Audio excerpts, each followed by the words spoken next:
શ્રાવણ મંથનો પ્રારંભ થઈ રહ્યો છે આજથી અને આપણે જનરલી બધા જ શ્રાવણ મંથ રહેતા હોઈએ છીએ, ઉપવાસ કરતા હોઈએ છીએ. તો શ્રાવણ મંથમાં જો તમને ભજીયા ખાવાનું મન થાય તો આ વિડીયો ખાસ જોજો. Hello everyone, welcome back to try and taste kitchen. આજે હું તમારી સાથે શેર કરીશ ફરાળી બટેટાના ભજીયા. આ ભજીયા તમે કોઈ પણ વ્રત ઉપવાસમાં ખાઈ શકો છો. ખૂબ જ ટેસ્ટી લાગે છે અને એકદમ સહેલાઈથી બની જશે. તો ચલો રેસીપી સ્ટાર્ટ કરીએ.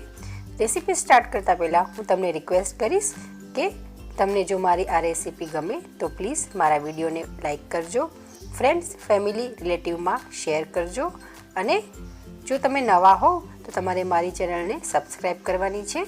સબસ્ક્રાઈબ કરવું એ બિલકુલ જ ફ્રી છે. સબસ્ક્રાઈબ કરવા માટે નીચે આપેલો રેડ બટન પ્રેસ કરી બાજુમાં આપેલો બેલ આઇકન પ્રેસ કરવો, જેથી બધા વિડીયોની નોટિફિકેશન તમને મળતી રહે. બટેટાના ભજીયા બનાવવા માટે મેં અહીંયા 3 મીડિયમ સાઇઝના બટેટાની છાલ કાઢી અને પાણીમાં રાખી દીધા છે. હવે આપણે આ બટેટાને સ્લાઈસ કરીશું. એક પ્લેટ લઈશું અને એમાં સ્લાઇસર લઈશું. તમારી પાસે જે સ્લાઇસર હોય એ તમે લઈ શકો છો. હવે આપણે આ બટેટાની સ્લાઈસ કરી લઈશું.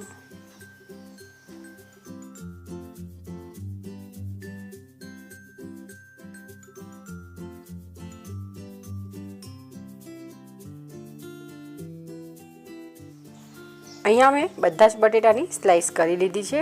ત્યારબાદ હવે એક બાઉલ લઈશું અને બધા બટેટાની સ્લાઈસને એ બાઉલમાં ટ્રાન્સફર કરી લઈશું. ત્યારબાદ હવે આ બટેટામાં 1/4 tablespoon black pepper powder add કરીશું. ત્યારબાદ તેમાં 1/4 ટેબલસ્પૂન અજમો એડ કરીશું. અડધી ચમચી શેકેલા જીરાનો પાવડર એડ કરીશું અને એક નાનું ઝીણું સમારેલું મરચું એડ કરીશું. ત્યારબાદ તેમાં સિંધો નમક એડ કરીશું અને મસાલાને બટેટામાં સારી રીતે મિક્સ કરી લઈશું.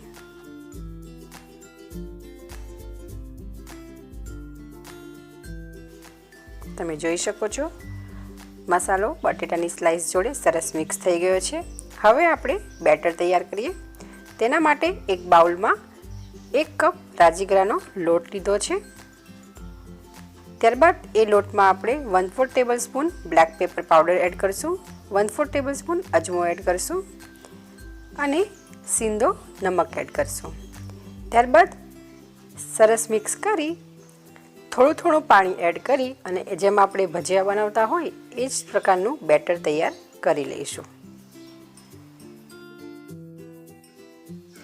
તમે જોઈ શકો છો કે આપણા ભજીયા માટેનું બેટર તૈયાર થઈ ગયું છે. હવે આપણે ભજીયા બનાવવાનું સ્ટાર્ટ કરીશું. તેના માટે રેડી કરેલી સ્લાઈસને આ રીતે બેટરમાં ડીપ કરી તેલમાં એડ કરીશું. એવી જ રીતે આપણે બધી સ્લાઈસને બેટરમાં ડીપ કરીને તેલમાં એડ કરતા જઈશું. ભજીયાને આપણે મીડિયમ ફ્લેમ ઉપર ગોલ્ડન ક્રિસ્પી થાય ત્યાં સુધી ફ્રાય કરવાના છે.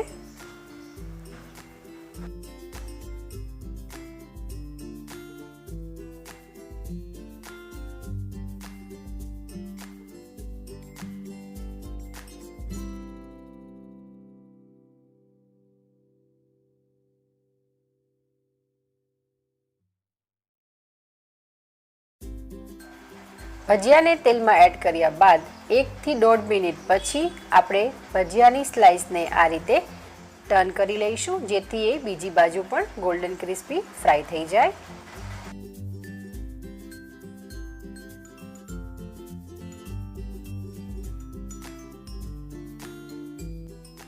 ચાર થી 5 મિનિટ થઈ ગઈ છે. તમે જોઈ શકો છો કે આપણા ભજીયા ખૂબ જ સરસ ગોલ્ડન ક્રિસ્પી ફ્રાય થઈને તૈયાર થઈ ગયા છે.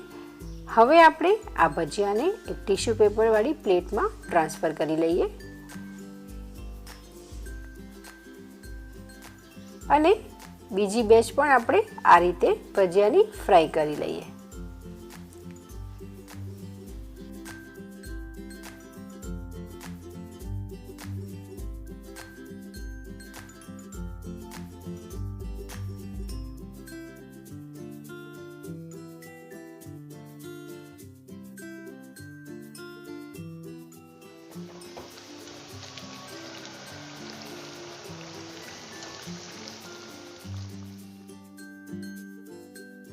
ભજીયાની બીજી બેચ પણ ફ્રાય થઈને રેડી થઈ ગઈ છે.